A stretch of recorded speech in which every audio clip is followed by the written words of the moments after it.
Today, let's talk about some tips for sewing with decorative stitches on your machine. Welcome, I do sewing and DIY related content, and today we are going to be talking about using decorative stitches on your sewing machine. So, not all sewing machines have these, and some have a lot more than others, but basically, they're stitches that you can use for a decorative touch, such as appliques, such as trims, maybe along the border. And today, we're going to be talking about the best ways to use these and to give you some tips on how you can actually use them and get your machine set up correctly. So, let's say I picked one on my machine, I use these buttons up here to say which one I want. And as you'll see, it actually on my machine shows you that I need a different presser foot.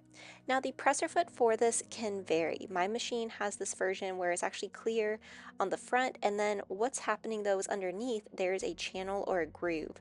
As those decorative stitches are a little thicker, and you want to be sure that when you are working with your machine, it's able to glide through underneath, and that's what that channel allows us to do.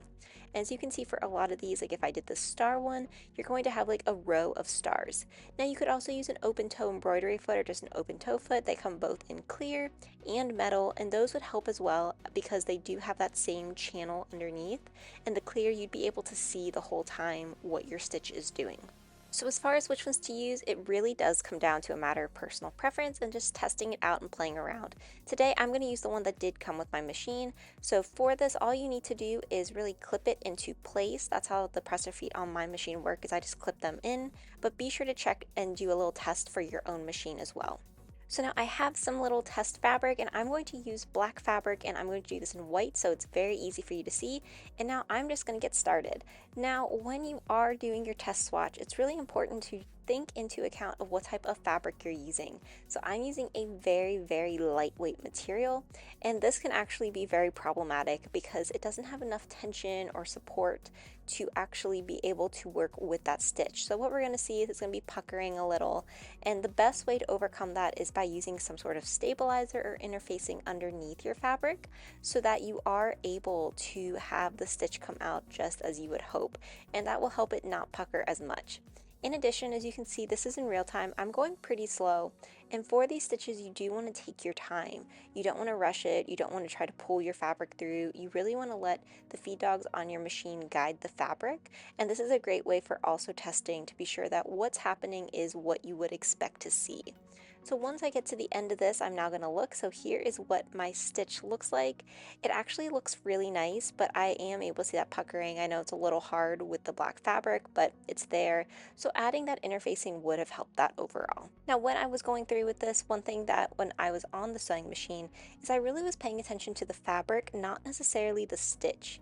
And when you're doing this, you don't want to be watching what the needle's doing. You want to be watching your fabric to be sure that you are putting the stitch in the correct spot and that your fabric is lining up correctly, especially if you were doing this on some sort of fabric that did have a pattern. But again, my biggest tip would be to always do a test swatch just so that you can be sure that that stitch is coming through as you'd expect.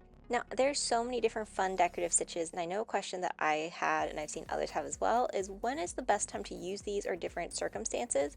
I've seen a lot of people use these as hems, so they'll actually do a hem around the bottom, which could be really fun and a really nice way to add a decorative touch to your material, maybe around the collar, could be at the sleeves. You could use these on quilts or borders such as for napkins or handkerchiefs, so lots of different ways you can use these. Now I'm going to do one more stitch. I have my test fabric here, and what I wanted to talk about with this one is just a couple troubleshooting tips. But the first is that this does use a lot of thread.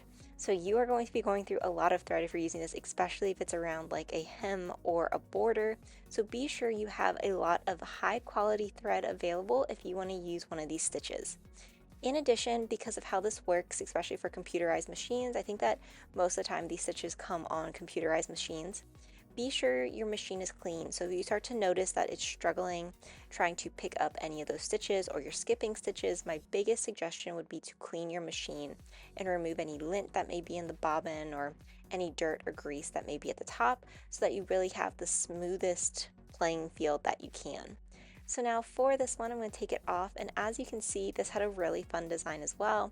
I didn't have as much puckering with this, but definitely if I'd used that interfacing, it would have helped prevent any puckering at all. And I think that this can just, again, be a really fun border decoration. You could probably use these on quilts as well. So you can see we have two different types here. Both of them are really interesting, and you can see if you use different color threads, so very high contrast, or you could use the same color or a very similar color and just kind of add a little texture to your projects. So a few things just wrap up as a little summary. Remember that you do want to use a different presser foot, so you want to have one that has some sort of groove or channel at the bottom so that your thread in the stitch is able to go through. Then you do want to make sure you're cleaning your machine and just taking your time. If you enjoyed this video, be sure to like, comment, and subscribe, and let me know what you want to see next.